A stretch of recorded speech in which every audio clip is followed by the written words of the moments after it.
I told my boyfriend's brother to get a job or move out. Get a job, freeloader. Get a job, brokey. My boyfriend, we'll call Sean, and I have been together for 4.5 years. In that time, his brother, Brandon, has held 2 jobs for maybe a month each. Brandon's days at his mom's house consisted of gaming and sleeping. This bothered me because Sean's mom would pay for Brandon's gaming equipment, DoorDash, video games, etc.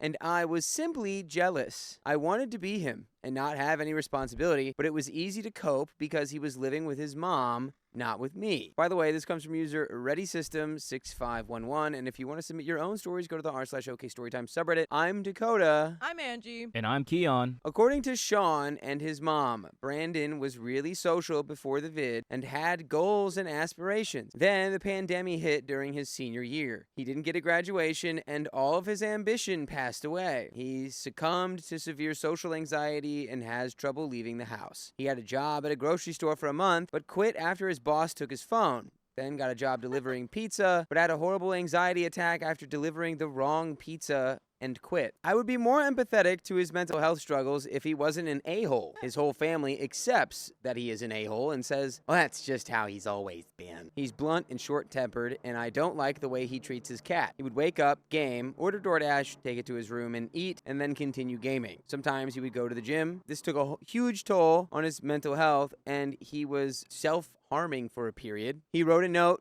told his mom he needed help, so she got him some help. But the cat stayed in the basement all day by himself, and it just made me sad. Here's where we are now. February. Sean and Brandon's dad has severe health issues, which cause him to become delusional, and he thinks their mom is poisoning him. Their mom has Brandon move in with us. We're living in a 2-bedroom, 2-bath apartment with 4 cats. Mom tells us it's only for a few weeks while she figures out what's going on with dad. I give up my brand new desk I just got for my birthday so Brandon has a place for his gaming setup, and I give him my beanbag so he has somewhere to sleep. I did this because I was under the impression this would be a few weeks. March. I ask for an update, and I'm told Dad has follow-up doctor appointments scheduled. Mind you, this man has been dipping since age 13, is now 56 to 57, and swallows his dip spit. He's also been drinking a handle of Jack a week. He had to stop dipping cold turkey and consume less booze because of the health issues. He also has mental health issues, so it's just not a good situation, and I was very understanding. April, Brandon is still living with us, no end in sight. I've been trying to get my brother to move in with us for about 2 years.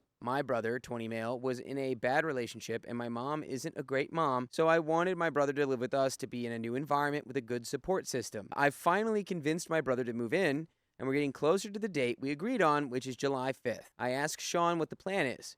He says he doesn't know, but I should ask his mom. I text her saying my brother is planning to move in on July 5th and want to know the plan with Brandon. She says that Brandon actually wants to keep living with us. Well, Brandon, it's time to not do that.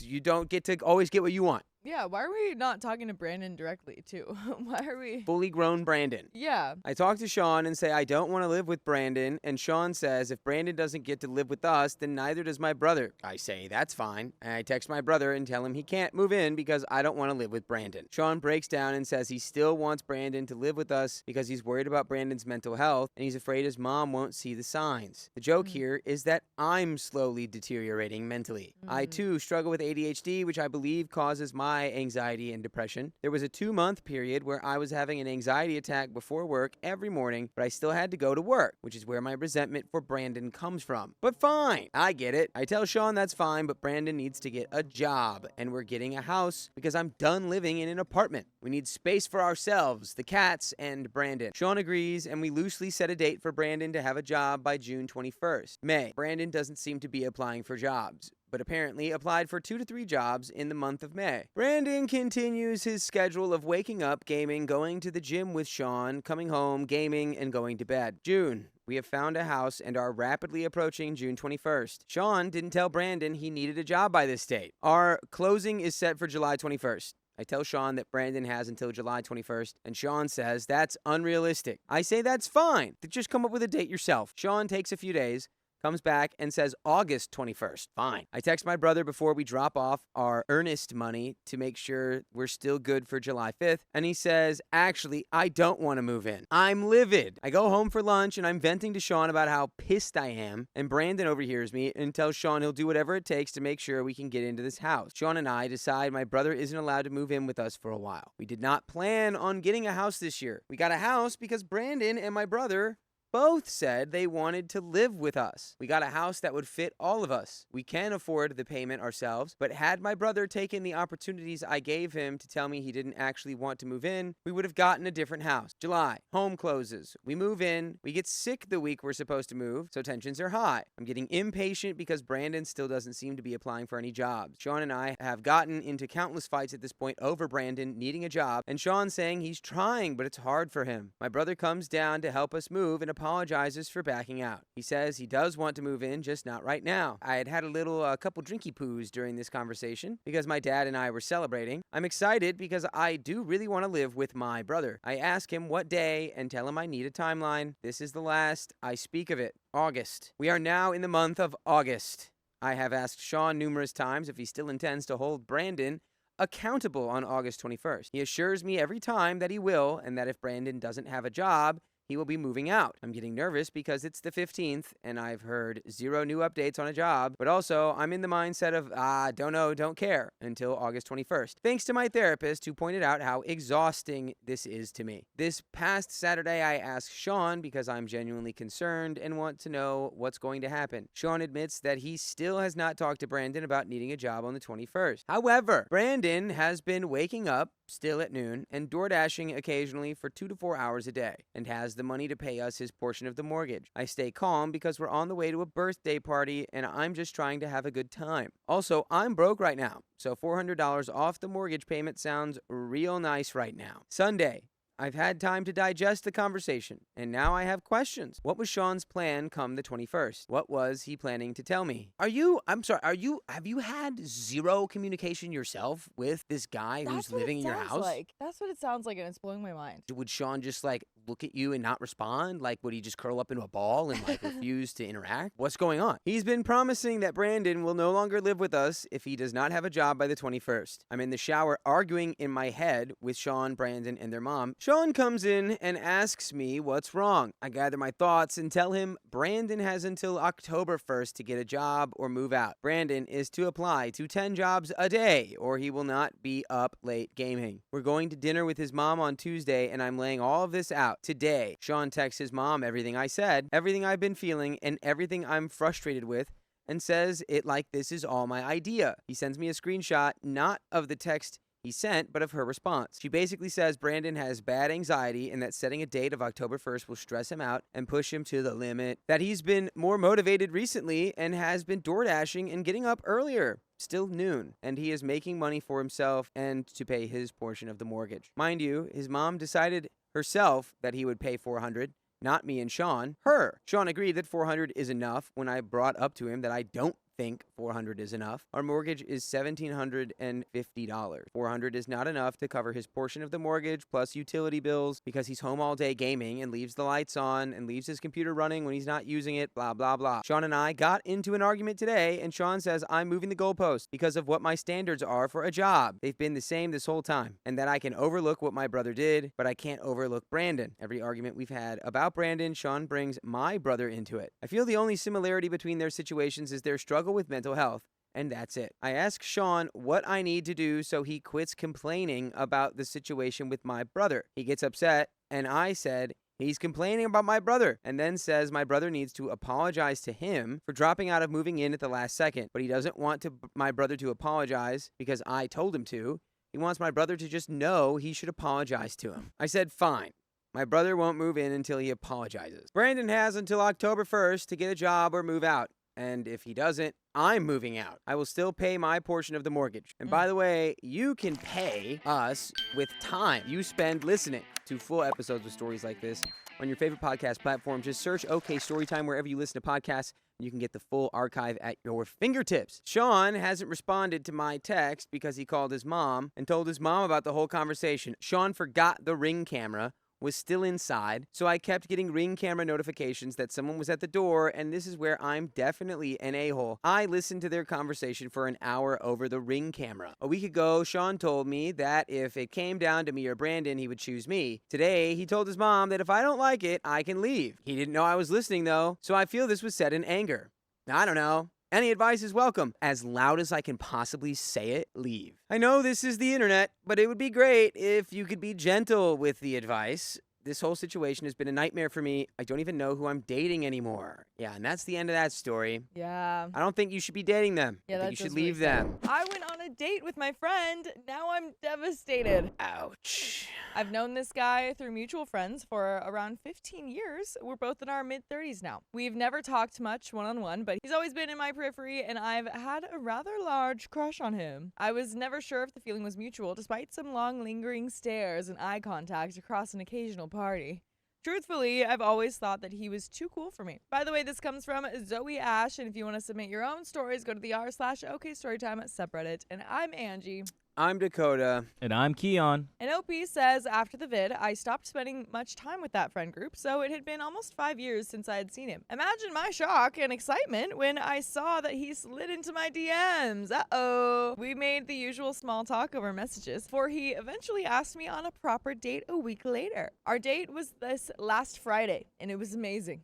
Just seeing him again was perfect. He looked the same, just as handsome as ever. We laughed almost non-stop as we got caught up over the past decade of our lives. He confessed over dinner that night to always having a crush on me too, and remembering the years of the lingering eye contact. He told me about how he told a new group of friends about me when they asked for his weekend plans and how excited he was for a date. After dinner, he invited me back to his place for a movie. I let him know that I wouldn't be sleeping with him since I don't sleep with anyone on the first date, but I wanted more time with him, and he assured me that that's all he wanted too. At his place, he borrowed me sweats and we cuddled. He didn't make a move until after the movie, where all we did was make out.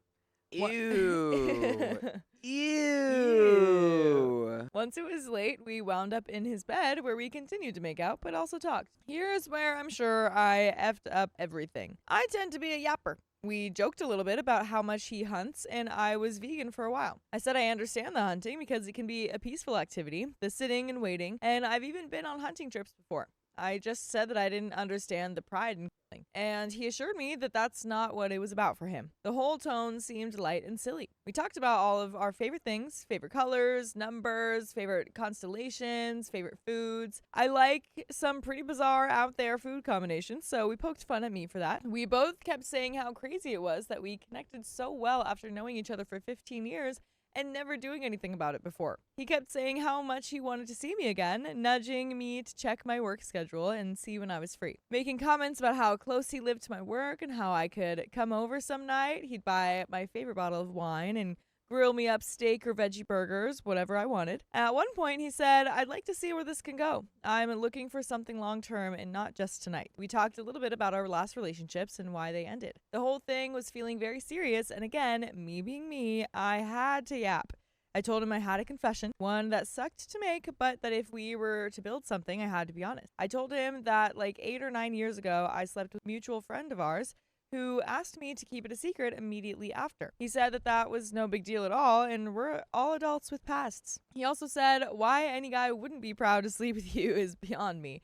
You've always been one of the most generous women I've ever known, which is a big reason that I never made a move before. I told him I'd always thought he was too cool for me. By the time we settled down to go to sleep, the sun was starting to come up. Wow, and my stomach hurt from laughing. That's cute. You guys are just up all night talking. He made a comment that his cheeks were sore because he couldn't stop smiling. He held me in his arms the entire night. The next morning when we woke up, he pulled me tighter for some more kisses. And when I looked at him, he just had the biggest grin that I had ever seen. I just love looking at you. I could look at you forever, he told me. We started kissing more, but I stopped us. Things were getting hot and heavy. Still not ready to sleep with him, obviously. At one point, I looked off into the distance, out the window, and he said that I looked thoughtful. Then asked if I was okay and thinking good thoughts, to which I assured him I was.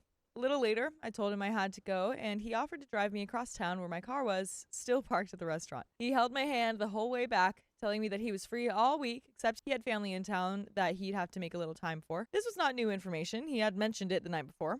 He said as soon as I gave him my schedule, we could figure out a time to see each other, confirming wine choices. At one point, I complained about traffic, and he held my hand tighter, saying that he was just happy to have more time with me. When we got to my car, he gave me several kisses. Even when I pulled away, he grabbed me and kissed me more. I told him that I'd confirm my work schedule when I got home and text it to him right away. I had no doubt in my mind that I'd see him again, and soon. I did what I said, and I texted him my schedule when I got home, but I didn't hear back. I texted him later in the evening, and his reply was polite, but not flirty. What's going on here? This sounds pretty suspicious. Hot and you're cold. Yeah. Yo, yes, then you're no. It was such an amazing start to the story, but of course, Reddit is here for problems, so I want problems always. it's starting to go downhill, I fear. Here's where I made another possible mistake. I asked my sister for advice on what to text him.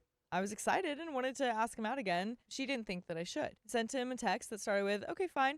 I'll just say this to him instead." New version. And I didn't realize that I left that note to my sister in the text. He replied, but didn't call out my mistake, so I never caught it and never got to explain. We sent a few more texts back and forth, and he never confirmed the evenings I told him I was free. Then the next day, he had a family emergency regarding the family here to visit, and has been checked out ever since. He did go into vague detail, and I told him to let me know if he needed anything. I reaffirmed that I would still like to see him again, but I said to take his time with the family stuff in the meantime. The last text I got from him was Monday. "Hey, gorgeous." More details about the family emergency, and ending with, "I'd love to see you again, but I'm not sure when that will be as I'm a bit anxious right now." The last thing either of us said was my response to that. "I understand. Wishing your family well." Now, I'm feeling confused. I can't imagine anyone lying about the type of family emergency he explained.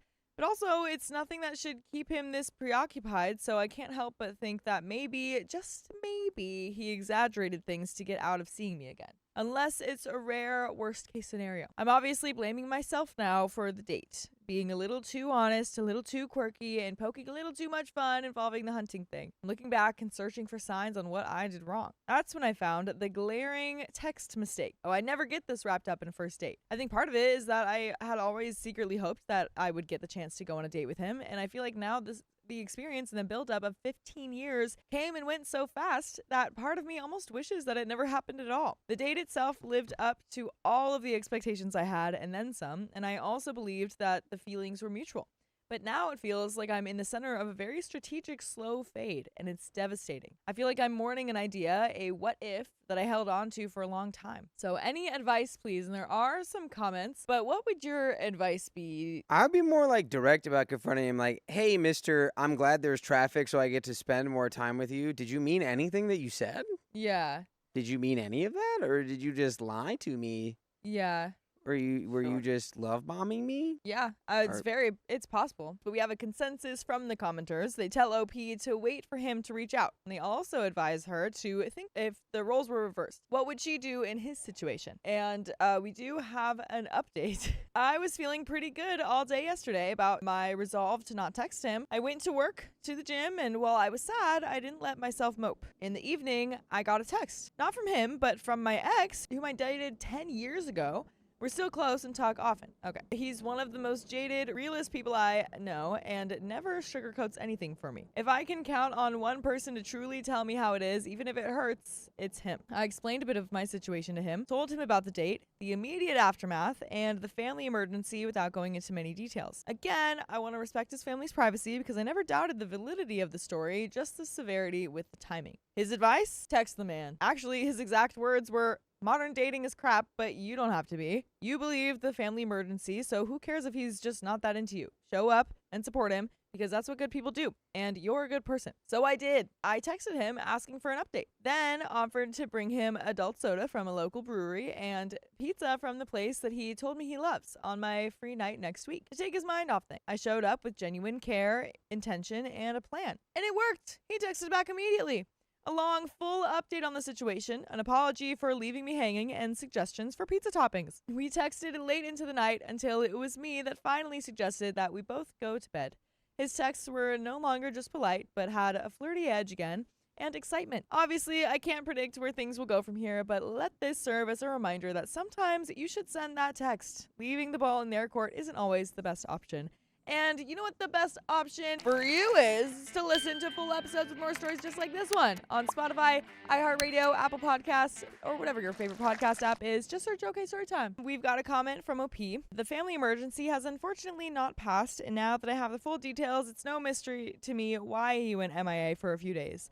They are still very much in the thick of it, and we've only technically been on one date. I'm sure it feels heavy to include someone new in what's going on. But the good news, however, is that it will pass, and hopefully soon. Probably just in time for our date. I have no doubt in his interests for me anymore, but do plan to still protect my heart.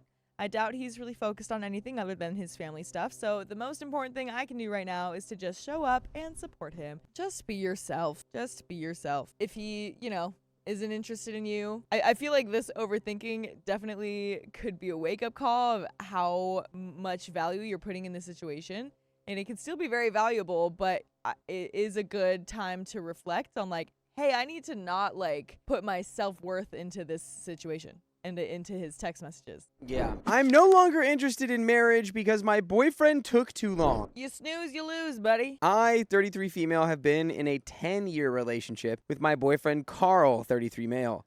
After the first year of our relationship, I made it very clear that I intended to be a wife someday. By the time I was 28, I started to remind him of my goals and expectations, and Carl told me that while he knew he wanted to marry me, he just wasn't ready yet and didn't like how I was pressuring him and called me controlling. Eventually, we broke up, but 6 months later, we got back together and even moved it. By the way, this comes from user DeviceKnown4500, and if you want to submit your own stories, go to the r/OKStorytime subreddit. I'm Dakota. I'm Angie. And I'm Keon. Looking back on it now, I realized that wasn't the best decision, but I was so emotionally attached to this man and felt so invested that I was willing to go back to him. Carl and I have now been living together for 4 years, and while I stopped being happy about it after the first 6 months, living with him isn't a bad experience. Plus, I always thought that us getting married was just around the corner because he said he was ready to commit to me, but he wanted to wait for the right time because I deserved a perfect proposal and a more stable husband. I've been going to therapy for the past 2 years and recently had an epiphany. Since childhood, I have always wanted a wedding, but never really gave much thought to being a married woman 24/7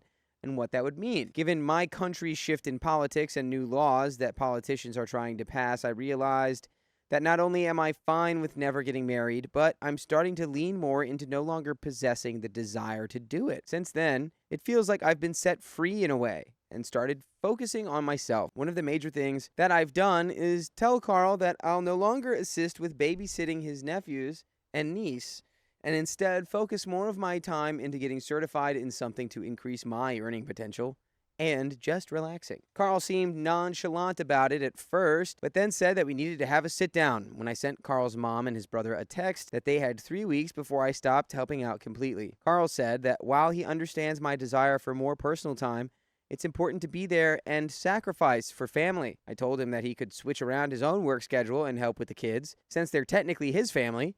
And he said that the children love me and that one day they'd be my family too once we were man and wife. It was in that moment that I told him I no longer desired marriage. And while I gave my reasons, Carl still took it as me wanting to break up with him and or thinking that he would make a terrible husband. That is not the case at all. But he's starting to lash out and get suspicious, and I just don't know what to do. How can I get my boyfriend to see that it's me, not him? I don't believe he wants to get married. Or if he does, it's like, I don't know, he's waiting until maybe his earning goes up or his financial stability goes up. I don't know. Yeah. I would need to be like, so why didn't you marry me 5 years ago, 8 years ago, 7 years ago, 2 years ago? Right. 1 year ago. Why haven't you married me? Why didn't we get married? What are you hoping to, because if he said that he wanted to be in a better state to be able to do that, what is he waiting for? What are his goals? Yeah. And then you can just be like, look, I've just been going to therapy and I realized I don't need to get married. I don't even really want to get married anymore.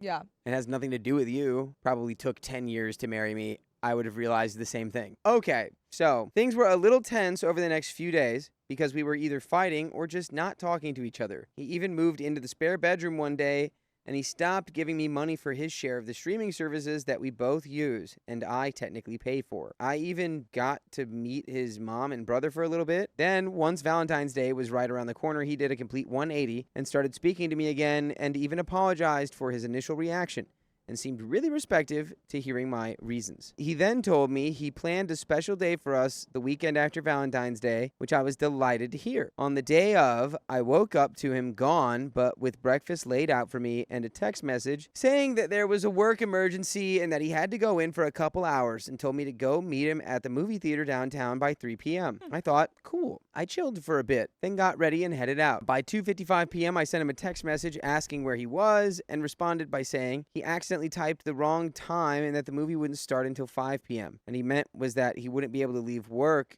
until 3 p.m. He's had a case of fat fingers and butt dials before, so I initially didn't think much and just decided to go walking around by the outlet mall close by to time. Then I got another text saying that he'd changed our online ticket reservations because he was still stuck at the office and to just chill until 7 p.m. This time I grew suspicious, but instead of calling or texting back with questions, I just gave him a thumbs up and sent a selfie of me at one of my favorite stores, then started to drive back home. Normally, getting back to our apartment from the downtown area where I was at around this time of day on a weekend can be a bit of a challenge, but today traffic was decent. Then when I pull up to the complex, I see a moving truck. No big deal. January, February is when a lot of people have moved out or in before, so I understood. Why did I see some of Carl's friends near the truck? Why did I see some of Carl's friends moving the couch that I paid for into the truck?